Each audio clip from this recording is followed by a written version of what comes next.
Hey guys. Yesterday, me and Jordan, we made a video of our sort of reactions and stuff to the movie Buried. And well, in case you didn't watch the video, go watch it.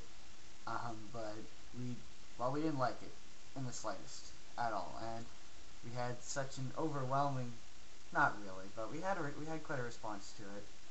And since I'm lazy and I don't feel like typing it all out, I thought I'd just make a video and respond to each, I guess, comment. And then I have some more things to add to it that we didn't say. Jordan's not here, as you can tell, because he's at school. He's at school right now, and so I'm just gonna fill in the blanks here, and then Jordan can comment on the video later with stuff he'd like to add. So starting from the top, let's see, we got Brian here. What did he say? Basically, he felt that we didn't get the movie, and that it's a movie that you take into his emotional core and his world and all sorts of stuff like that. Now, and it's how it's real and stuff like that. You can read the comment if you want later, but I do agree that that's what it did. I certainly kind of felt sort of attached to him, but I didn't know enough about him. I didn't know enough about his world, his life, and honestly, the real life is boring. That's why we go to watch movies, to escape from real life. And so, to be put into a real situation, to me, that's not the point of a movie. The point of a movie is to be taken out of reality and be put into a new reality. I mean, you can't have a movie which is sort of real, in my opinion, without being boring. And this was boring. To me, to have different facets of everyone involved in the situation and keeping it real would have been interesting, but again, it's just a guy in a box. It's not that interesting to watch a guy in a box for an hour and a half. I'm sorry, it's just not. Okay, next I commented back. Yeah, I said, I honestly wondered how this got made into a movie.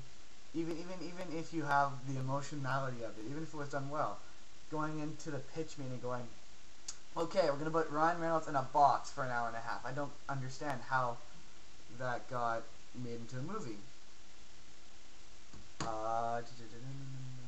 Jesse says that he's never seen it. Good. David, it's such a shame you didn't feel... No, I think I felt quite the opposite. It just... I was bored. I didn't really feel anything, no claustrophobia, nothing that anyone described really feeling in this movie. Neither did Jordan either, really. He was more bored than I was. I was more invested in it than he was, but he wasn't invested at all. He didn't like it at all. And then Barbs, he said that you thought The Last Airbender was worse. No, it's not. Last Bender was terrible, don't get me wrong. It sucked more than you could possibly imagine, but it was at least interesting to watch. That statement I can answer with a mere question of, did it have Aang in a box for an hour and a half? No, it did not. So instantly, it's more interesting to watch, and it's just not boring. Honestly, I mean, perhaps I don't get it.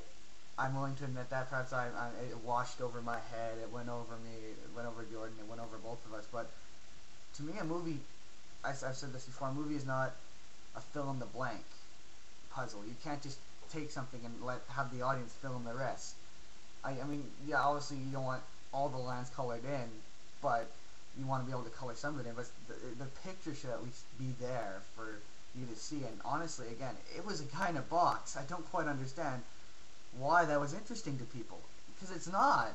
I mean, sure, it's a little tense, and you're wondering if he's gonna get out, but that's just one facet, in my opinion, of a much larger, much better movie that could have happened that didn't. And that's honestly what I feel. But now, as per, we didn't mention any of the plot holes because we kind of left the plot out of it. But there's some things that I looked it up to see how many people liked it, and I found this thing called Things I Learned from Buried, and I'm just gonna read it off for you guys right now. It says Things I Learned from Buried. Iraqi insurgents desperate for cash have no issues throwing a BlackBerry worth of hundreds of American dollars into possibly dozens of shallow graves across their country. Number 2. Iraqi insurgents with reasonable grasp of the English language will have no concept of dollars but only money. It's possible to have 1 million Turkish lira to meet their demands. Iraqi insurgents have the technology to completely trump the United States military telecommunication resources. In order to outwit the multi-trillion-dollar armed forces, simply bar the number and clone the line from the underground hideout and only has a few bulbs for lighting. It says, Paul, the main character, has a BlackBerry smartphone with a GPS app shown on menus, via which he could not only be able to tell anyone in the world exactly where he is, but also where the nearest Burger King and finest cuisine in the province it located and which direction they are. Man, this guy's got terrible grammar. It says, when the hostage rescue team informs you that they cannot trace you as they have been thwarted by caller ID, then you discover the number. Do not, under any circumstances, call them. Wait until they call you instead. Do, however, leave a message in your wife's answering machine. No doubt she is more likely to rescue you. It says, and then it says, expect the audience of 2010 to believe that if you have a working mobile phone, the most advanced fighting forces in the world will be unable to locate your person within seconds, as after you have told the world via YouTube that you are in a coffin about to die with your name and company in the movie, said company will risk the immediate repercussion of denying your family insurance and use your interview as you are about to die as evidence that they made you aware of this. These are things that somebody learned from this movie. Yeah, so that's pretty much it. I still think it's terrible. I still think it's probably the worst movie, not only of the year, but of all time. Jordan says he thinks MacGruber's still the worst. I said at least MacGruber was interesting to watch. At least stuff happened in that movie. Nothing really happened in this movie. Still, I still think it's terrible, but that's it. Perhaps if the response to this is awesome, I'll make another video. But until then, I'll see you later.